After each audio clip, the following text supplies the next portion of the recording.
Hello dear students, I am Gaurav Dane, lecturer in civil engineering department of government polytechnic college Sendhwa.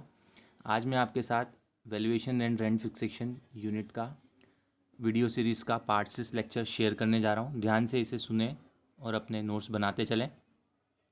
Last lecture में जो हमने देख लिया था उसको रिवाइज कर लेते हैं थोड़ा सा। लास्ट लेक्चर में हमने कांस्टेंट परसेंटेज या डिक्लाइनिंग बैलेंस मेथड क्या होता है उसका फॉर्मूला देखा था और उससे न्यूमेरिकल सॉल्व करना सीखा था। आज के जो लर्निंग आउटकम्स है इस लेक्चर से हम क्या सीखेंगे वो देख लेते हैं। In this video students will be able to understand the concept of quantity survey method of depreciation. Quantity survey method of depreciation में क्या होता है, एक छोटी सी डेफिनेशन है, इसके अलग से न्यूमेरिकल नहीं होते हैं। दूसरा है understand methods of valuation of land. किसी भी भूमि का, किसी भी ज़मीन का अगर आपको वैल्यूएशन करना है तो उसकी क्या क्या विधियाँ होती है उसके बारे में हम देखेंगे। तीसरा पॉइंट है हमारा understand methods of valuation of properties. ये काट देना है, कुछ गलत टाइप मिस्टेक हो गया है। Understand methods of valuation of properties. कोई भी प्रॉपर्टी आपने खरीदी तो उसके वैल्यूएशन निकालने की क्या विधियाँ हैं। और लास्ट अब हमें सीखना है define capitalised value and years purchase. ये दो टर्म्स बहुत इंपॉर्टेंट है जो आगे न्यूमेरिकल्स में भी हमें काम में आएगी और एग्जाम में डिफाइन करने को भी आती है। Capitalised value and years purchase, इसे भी हमें समझना है। सबसे पहले हम देख लेते हैं कि क्वांटिटी सर्वे मेथड क्या होता है।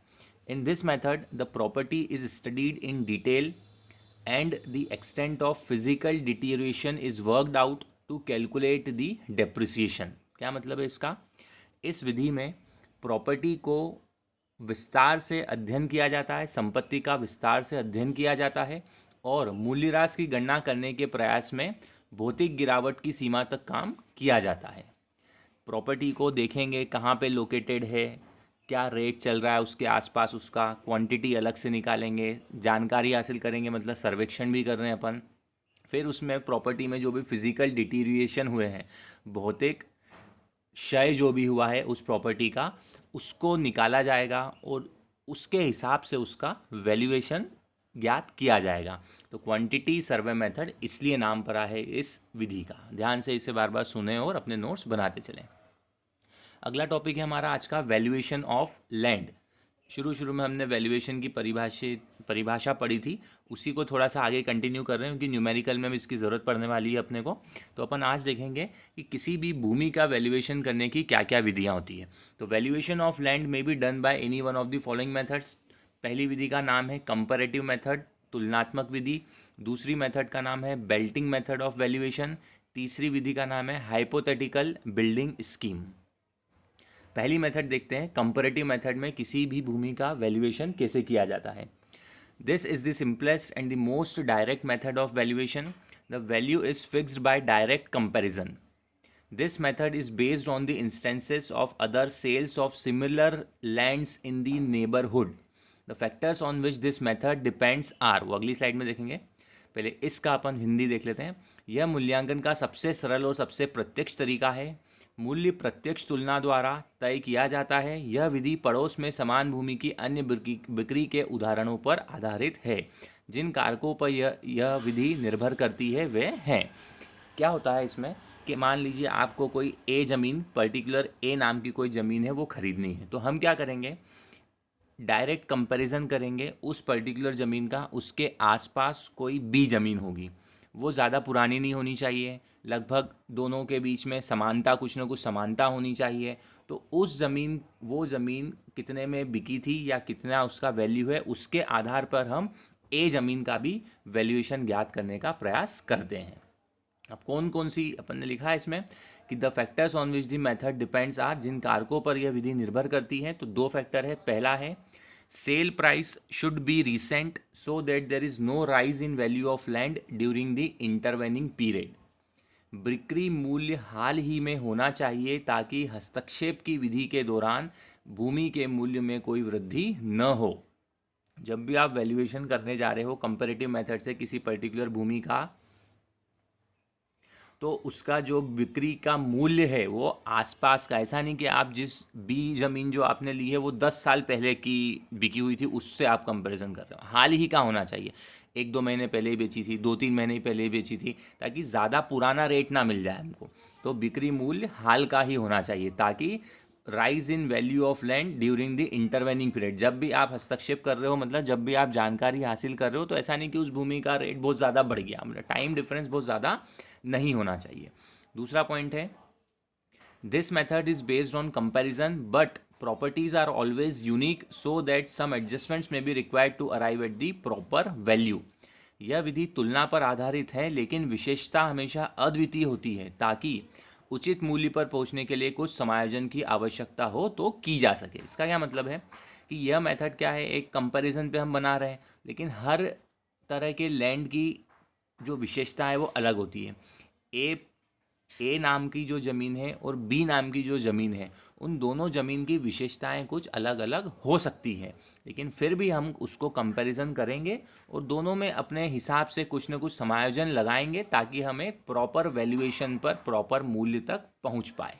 ऐसा ज़रूरी नहीं है कि जैसी ए ज़मीन है एग्जैक्टली वैसी की वैसी आपको कोई ज़मीन उसके आसपास मिल जाएगी, थोड़ा बहुत कुछ मिलता जुलता आपको मिल जाएगा। तो उसके बेसिस पे तुलना करते हुए हम कंपैरेटिव मेथड विधि से किसी भी ज़मीन का वैल्यूएशन मूल्य ज्ञात कर सकते हैं। दूसरा मेथड होता है बेल्टिंग मेथड ऑफ वैल्यूएशन। इसका बस हमें नाम याद रखना और 2-3 लाइन की definition. This method is based on the fact that the value of a plot has a great bearing on its road frontage. Road frontage मतलब आप जो भी प्लॉट खरीदना चाह रहे हैं उसके आगे का जो भाग होता है। Frontage land has greater value than back land. यह विधि इस तथ्य पर आधारित है कि किसी भी भूखंड के मूल्य का उसके रोड फ्रंटेज पर काफ़ी असर पड़ता है। फ्रंटेज भूमि का बैकलैंड की तुलना में अधिक मूल्य होता है। आप कोई भी प्लॉट खरीदने जाएंगे तो आगे का जो हिस्सा है वो कैसा है, प्रॉपर पार्किंग है कि नहीं, प्रॉपर फ्रंटेज मिल रहा है कि नहीं, ऐसा तो नहीं है कि एकदम रोड से ही लग के आपका प्लॉट चालू हो गया, थोड़ा सा मार्जिन दिया है कि नहीं। तो उस मेथड से इस को चीज़ को ध्यान में रखते हुए ये मेथड को बनाया गया। तो इसमें बस आपको थोड़ा सा याद रखना है। तीसरी मेथड है hypothetical building scheme. In this method, the value of a vacant plot of land is estimated by capitalizing the assumed net income that may be obtained from a building which can be erected on the land less the expenditure for developing। इस पद्धति में एक खाली भूखंड के मूल्य का अनुमान एक इमारत से प्राप्त की जा सकने वाली शुद्ध आय का पूंजीकरण करके लगाया जाता है, जिसमें से विकसित करने के लिए होने वाले खर्च को कम किया जाता है। इसमें क्या करते हैं, मान लीजिए आपको कोई एक प्लॉट खरीदना है, तो उस प्लॉट पे आप एज्यूम करोगे कि आपने एक बिल्डिंग बनाई। उस बिल्डिंग से होने वाली नेट इनकम के को ध्यान में रखते हुए आप उस प्लॉट का वैल्यूएशन ज्ञात करेंगे। तो इसीलिए का हाइपोथेटिकल मतलब क्या होता है, हमने ऐसा माना, एक्चुअल वो बिल्डिंग है नहीं उस प्लॉट पे। हाइपोथेटिकल बिल्डिंग स्कीम, एक कोई भी मान लीजिए आपने प्लॉट खरीद लिया और उस प्लॉट पे आपने कोई बिल्डिंग बनाई और आपने फिर निकाला कि हमने इस प्लॉट पे अगर हम ये बिल्डिंग बनाएंगे तो इससे हमको कितना मुनाफा होगा सालाना, उसको हम कन्वर्ट करते हैं कैपिटलाइज्ड वैल्यू में। वो आगे पढ़ेंगे अपन कि कितनी पूंजी हमारी वहाँ उस बिल्डिंग से हमको सालाना मिल सकती है, तो उसके अनुसार उस प्लॉट का वैल्यूएशन किया जाता है।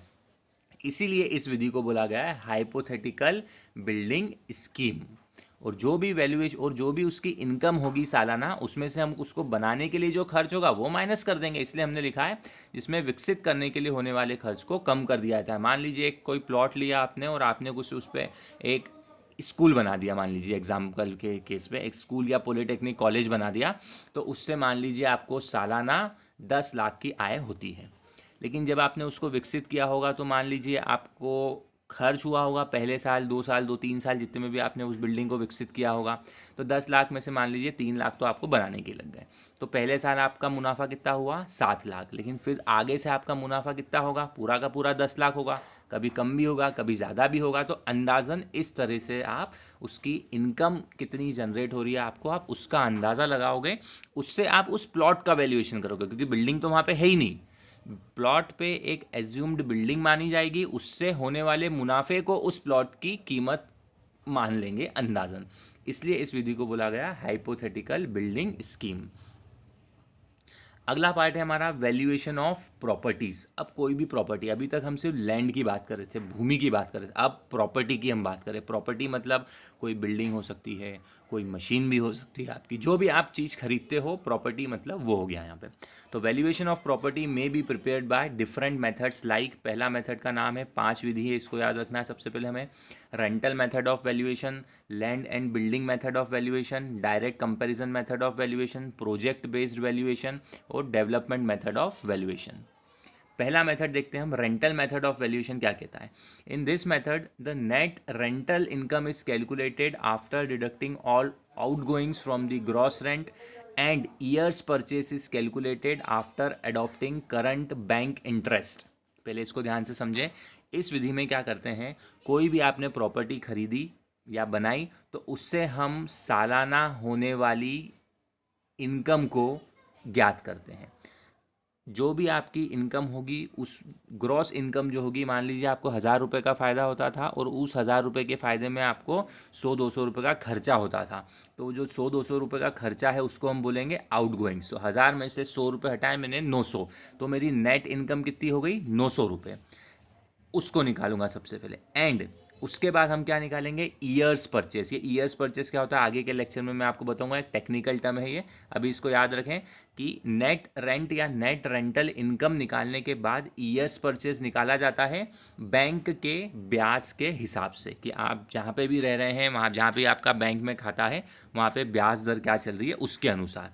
फिर क्या करा जाता है, then capitalized value of a property is worked out by multiplying the net rental income by the years purchase।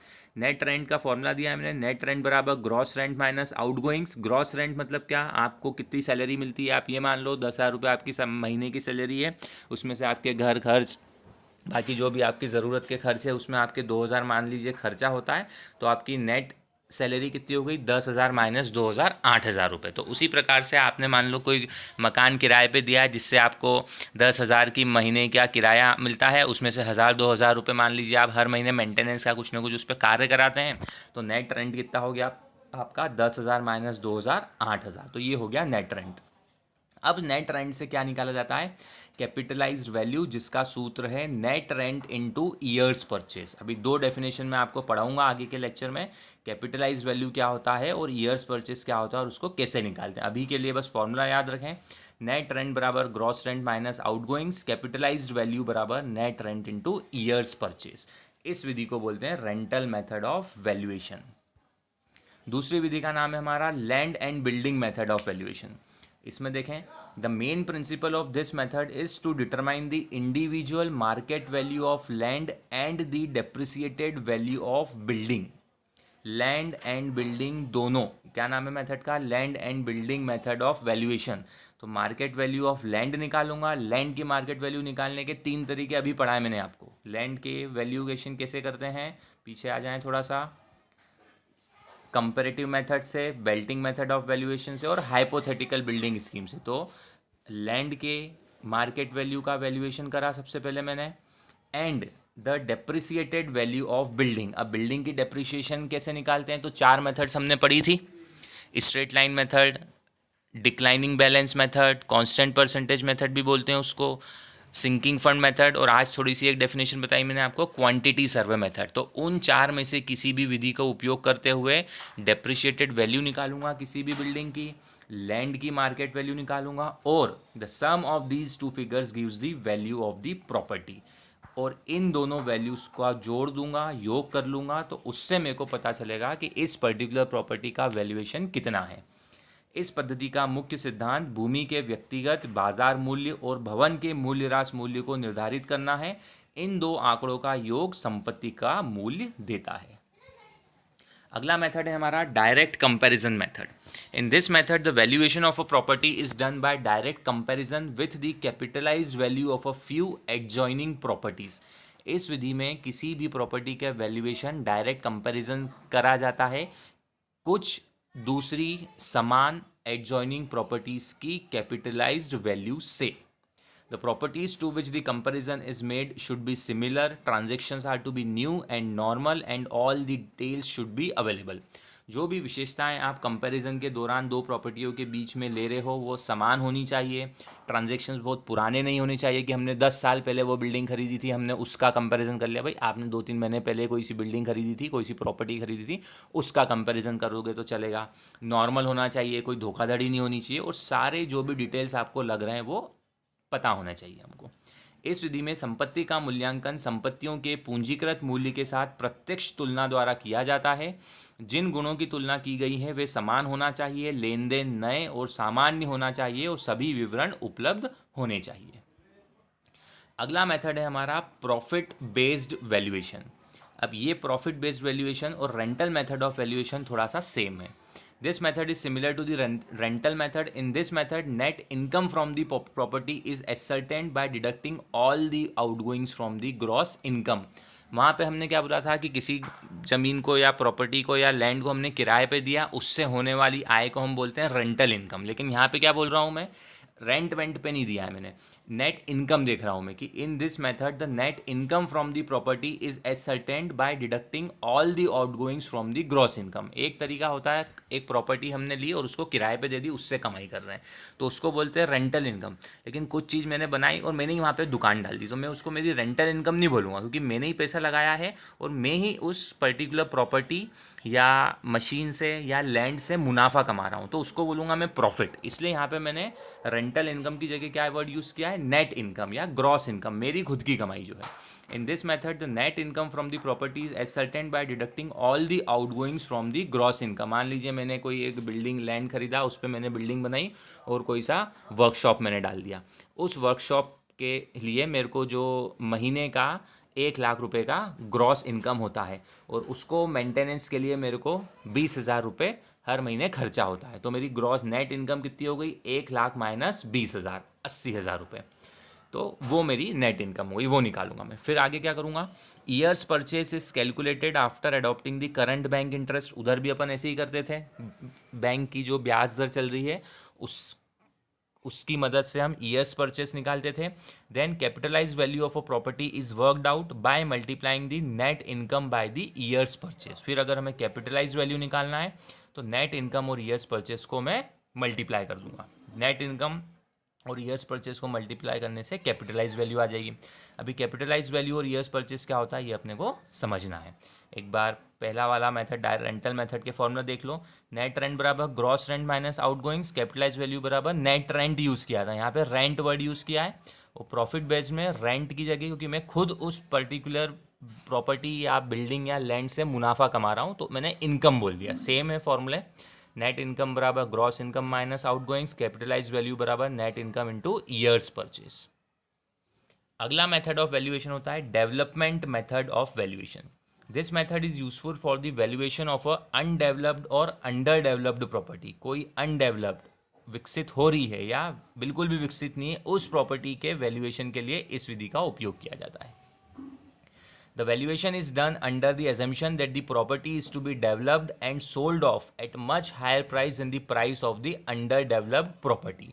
ये assumption माना जाता है इस विधि को उपयोग के दौरान कि प्रॉपर्टी जो आप डेवलप कर रहे हो उसे आप एक अच्छे भाव पे बेचोगे in comparison to under developed property के। तो ध्यान से इसको समझ लें, सुन लें और अपने नोट्स तैयार करते चले। तो ये अपने सारे मेथड्स ऑफ वैल्यूएशन हो गए लैंड के और प्रॉपर्टी के।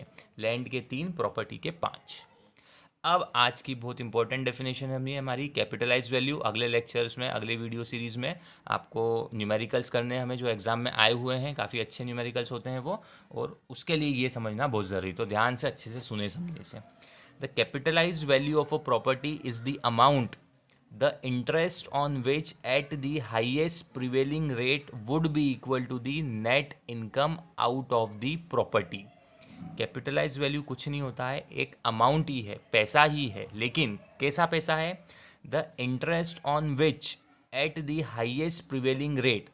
आप जहाँ भी रह रहे हैं वहाँ पे आपका जहाँ पे भी बैंक में खाता है या और कोई सा तरीका है जहाँ से आप ब्याज कमा सकते हैं, वहाँ का जो हाईएस्ट प्रिवेलिंग रेट होगा, ब्याज दर होगी, would be equal to the net income out of the property. मतलब उस प्रिवेलिंग रेट जो चल रहा है, ब्याज दर जो चल रही है, उससे हम कैपिटलाइज्ड वैल्यू को निकालेंगे। वो एक प्रॉपर्टी का अमाउंट ही होगा जो किसके बराबर होगा, net income out of the property. उदाहरण देखें तब इसका समझ में आएगा।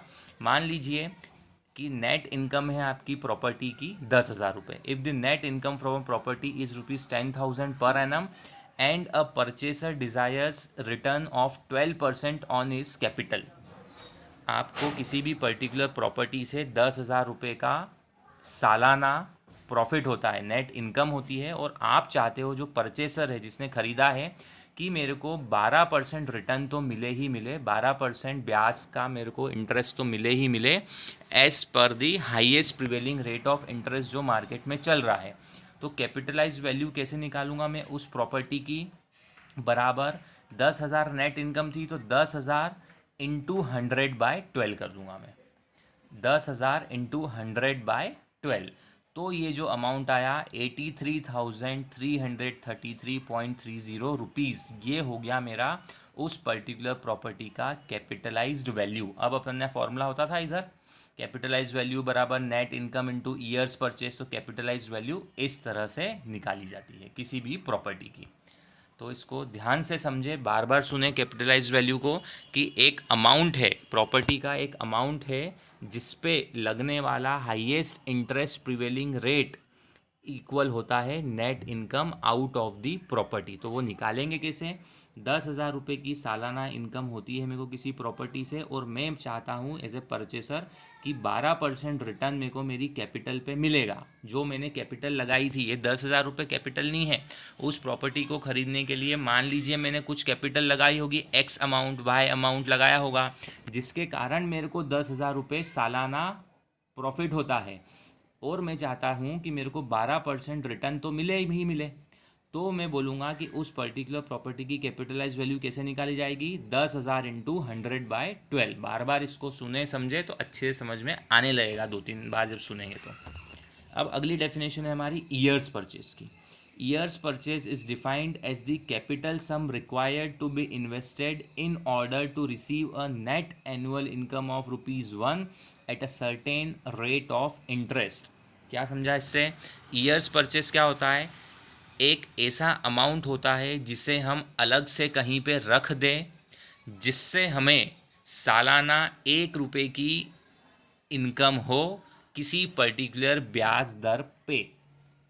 फिर से सुनो, ईयर्स परचेज एक कैपिटल सम होता है जिसे हम कहीं पे इन्वेस्ट कर दे कुछ पर्टिकुलर रेट ऑफ इंटरेस्ट पे, कि हमें सालाना ₹1 की इनकम हो। जैसे मान लीजिए आपने आपके दोस्त को 1 साल के लिए कहीं पे ₹20 दे दिए, उस पे आपको 5% का ब्याज मिलेगा, तो सालाना आपको ₹1 की एनुअल इनकम हो जाएगी।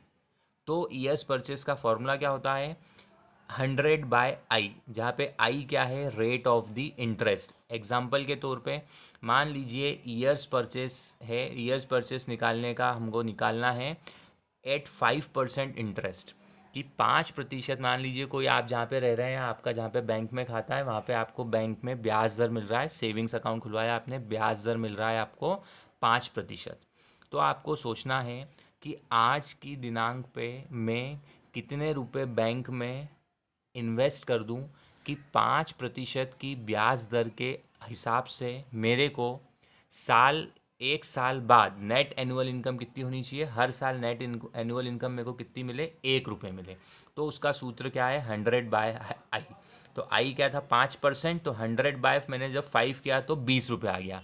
तो जब ₹20 में इन्वेस्ट कर दूंगा 5% की रेट पे, तो मेरे को सालाना ₹1 का फ़ायदा होगा। ये ₹20 तो मेरे ही होंगे, लेकिन एक साल बाद वो मेरे ₹20 कितने रुपए हो जाएंगे, ₹21 हो जाएंगे। कैसे? मान लीजिए आपका 20 है, 20 का 5% कितना होगा, 20 × 5 डिवाइडेड बाय 100। तो 20 × 5 भी 100 हो गया, 100 डिवाइडेड बाय 100 1। तो ₹20 आज अगर मैं बैंक में रख दूं तो 5% इंटरेस्ट के हिसाब से उस ₹20 पे मेरे को 1 साल बाद कितना ब्याज मिलेगा, ₹1। तो वही तो ईयर्स परचेस होता है कि 1 साल बाद नेट एनुअल इनकम कितनी होनी चाहिए, 1 रुपये। तो आज कितना अमाउंट में रखूँ बैंक में 5% के रेट के हिसाब से कि 1 साल बाद मेरा वो 20 रुपये कितने हो जाए, 21 रुपये हो जाए, मतलब 1 रुपये का प्रॉफिट हो जाए। तो उसको निकालने का फॉर्मूला है 100/i। Years purchase eight 5% interest निकालना है तो 100/5 कर दूंगा तो 20 आ गया। एट 6% इंटरेस्ट निकालना है तो 100/6 कर दूंगा, आप कैलसी में करके देखना तो 16.67 आ जाएगा। 8% पे कोई पूछे, 9% पे पूछे तो बस 100 वो परसेंटेज कर देना, जो भी अमाउंट आएगा उतना अमाउंट आपको मान लो कि बैंक में रखना है कि मेरे को सालाना 1 रुपये की नेट इनकम हो जाए। वो 20 रुपये तो आपके ही हैं, लेकिन सालाना 1 साल बाद वो 20 रुपये कितने हो गए मेरे, 21 रुपये हो गए, मतलब 1 रुपये का प्रॉफिट हो गया मेरे को, ब्याज मिल गया मेरे को। इसी चीज़ को अगर सिंकिंग फंड का भी मैं यहाँ पे लगा दूँ कि सिंकिंग फंड के लिए भी अपन ने अलग से रखना है, तो न्यूमेरिकल में ज़रूरत पड़ती है एक और फॉर्मूले की। If sinking fund is also to be recovered then years purchase बराबर 1/IP+IC। यहाँ पे IP है rate of interest on capital, in decimal में रख देना, या 100/IP+IC लिखोगे तो डायरेक्ट नंबर में भी रख सकते हो। तो 1/IP+IC, IP है rate of interest on capital in decimals, और IC है यहाँ पे रेट ऑफ सिंकिंग फंड। तो ये दोनों डेफिनेशंस को बहुत ध्यान से समझते हुए, बार बार सुनते हुए, समझते हुए लिखना। आगे अगली क्लास में न्यूमेरिकल्स करना है हमको, इन्हीं फॉर्मूलों से रिलेटेड वैल्यूएशन निकालना सीखना है किसी भी बिल्डिंग का डिटेल में, तो उसमें इसकी ज़रूरत हमें पड़ेगी, जिसे हम देखेंगे अगली वीडियो सीरीज़ में। अब आज का assignment, explain methods of valuation of land, explain methods of valuation of properties. 3 land के हैं, 5 प्रॉपर्टीज़ के हैं। कैपिटलाइज्ड वैल्यू को अच्छे से समझते हुए पहले समझ लें फिर डिफ़ाइन करें, और ईयर्स परचेस को भी अच्छे से समझ लें पहले और फिर अच्छे से डिफ़ाइन करें। इसी के साथ साथ एक चीज़ और कहना चाह रहा हूँ, जो पॉलिटेक्निक के स्टूडेंट्स हैं उनके पास तो मेरा व्हाट्सएप नंबर है, तो जो भी डाउट्स आ रहे हैं आपको वीडियो लेक्चर से रिलेटेड, आप साथ साथ में व्हाट्सएप पे मैसेज करके पूछते जाएं। और जो बच्चे यूट्यूब पे देखते हैं इन वीडियो को, तो वो कमेंट बॉक्स में अपने डाउट्स ज़रूर लिख दें। अगर उन्हें कुछ वीडियो में कुछ डाउट्स आ रहे हैं या कोई कमेंट करके सजेशन देना चाहते हैं तो वो भी दे सकते हैं। तो ध्यान से कमेंट बॉक्स में ज़रूर से लिख दें कि आपके जो भी डाउट्स है, कि अब न्यूमेरिकल्स स्टार्ट होना चालू हो गए, तो हो सकता है न्यूमेरिकल में आपको कुछ डाउट्स आ जाए कि ये कैलकुलेशन कैसे किया, क्या सोच के किया, तो आप वहाँ पे कमेंट बॉक्स में लिख के पूछ लें। और ज़्यादा से ज़्यादा इस वीडियो को लाइक, कमेंट और शेयर करें, ताकि जो भी बच्चे पढ़ाई नहीं हो पा रही है जिनकी, वो सभी इन वीडियो सीरीज़ को देखते हुए अपने घर बैठे आराम से पढ़ाई कर सकें। चलिए नेक्स्ट लेक्चर में मिलेंगे, जिसमें नेक्स्ट लेक्चर से हम न्यूमेरिकल स्टार्ट करेंगे, जो वैल्यूएशन के बेसिस पे किए जाते हैं, बिल्डिंग के प्रॉपर्टी का कैसे वैल्यूएशन निकाला जाता है उसके बारे में देखेंगे। चलिए, थैंक यू।